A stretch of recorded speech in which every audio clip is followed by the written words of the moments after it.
Welcome back to A Slice of News, where every episode I cut you off a slice of news.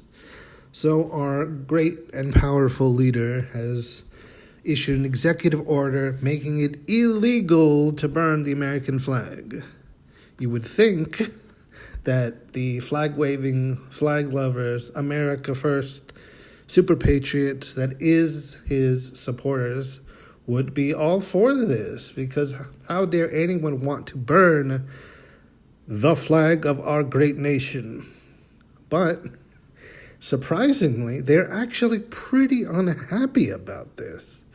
And if you'd asked me why, I would probably have not guessed the answer is because they don't like the president telling them what to do. It's a free speech matter, they say. And while they do not condone the burning of the American flag, they don't like the idea of our president telling them they cannot. And I kind of can't disagree with them, which the idea of me or anyone left-leaning at all to be on the same side on the topic as the far-right super patriots seems completely illogical. But I guess when you get down to it, the freedom of speech, the First Amendment of our great Constitution, is pretty much one of those places where both sides of political aisle can pretty much agree is pretty much sacrosanct, that the government cannot prevent freedom of expression against its people. And I have to say, I do enjoy seeing his supporters turn against him. Yes, it's about something like not being allowed to burn the American flag, but it is nice to see that even now, when it feels like Donald Trump is untouchable and that his followers, for the most part, will go along with anything he says and does, to see them say, no, this is not cool, man. I like it. I enjoy it. It feels nice to hear them say no to him. It has been a topic that has been hard to really know where to come down on for many, many, many decades. I mean, at its core, the idea of setting the American flag on fire, regardless of whether you are a flag-waving Republican or not,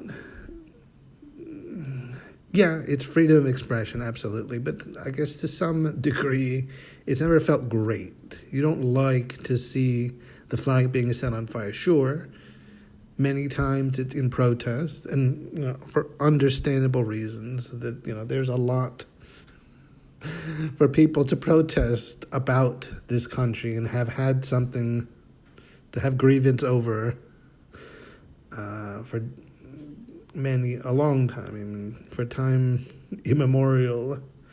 And burning the flag has been a very clear and obvious method of protest against the nation. It's very visual. I mean, it's evocative. Literally, the symbol of the nation being set on fire sends a very clear and easily understood message. It doesn't matter what language you speak. If you see it, you understand the idea of America is being protested. They're doing something wrong, and this is my way of saying I don't approve. So as such, it does feel important to have that right protected. I mean, it seems kind of weird to say I should always have my right to burn the flag protected.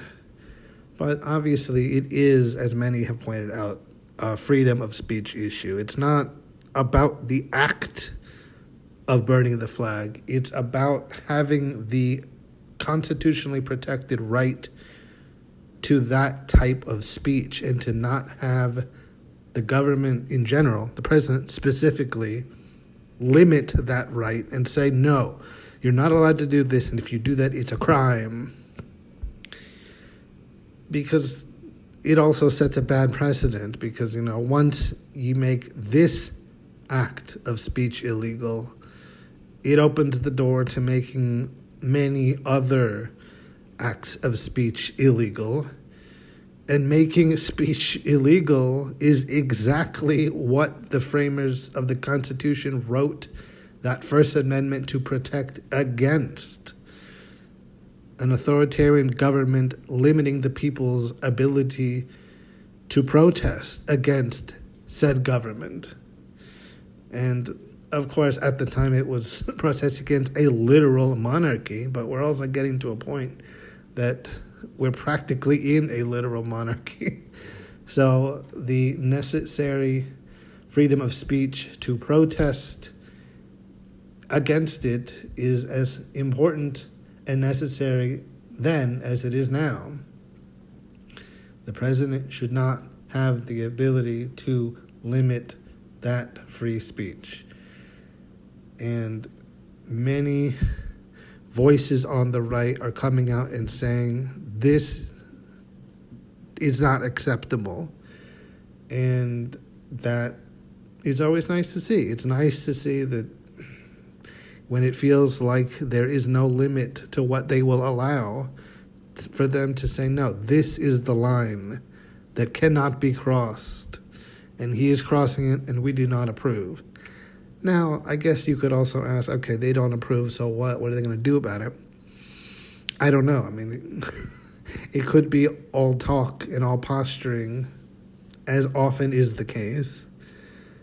But I like to believe that maybe the impenetrable wall is really starting to chip away, and maybe very soon we will see the long-awaited downfall of this dear leader's regime.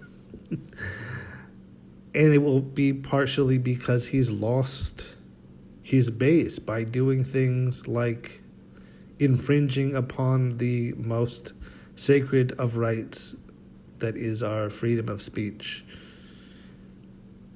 Because that would be kind of funny. I mean, that and Epstein being the things that take him down, I think, would be almost poetic. So we'll see if truly they will do anything about this other than voice displeasure at it. But I think that if not, which hopefully they will, but if they don't actually do anything, at least it's a sign that, at least for that one moment, we were all united in believing that this was not okay, and he has done something that isn't acceptable. And sure, I'm not going to say, great, we should be able to go and set all the American flags on fire that we want. But again, it's the free speech part, that he's abridging freedom of speech, this one particular mode of speech, and criminalizing it. And that is, it's un-American. I mean, really, when you get down to it, that's not what we're about. We're not about limiting speech and forms of speech and the ability to protest, regardless of the method, even if it is setting a flag on fire. So I look forward to more fallout on this going forward. And hopefully this is not the beginning of even more criminalization of speech because it makes him look bad or feel bad or is just against the image of great leader being perfect and uncorruptible and against our great nation. So until next time, I've been your host, Mr. Slice, and I'll cut you off another slice of news.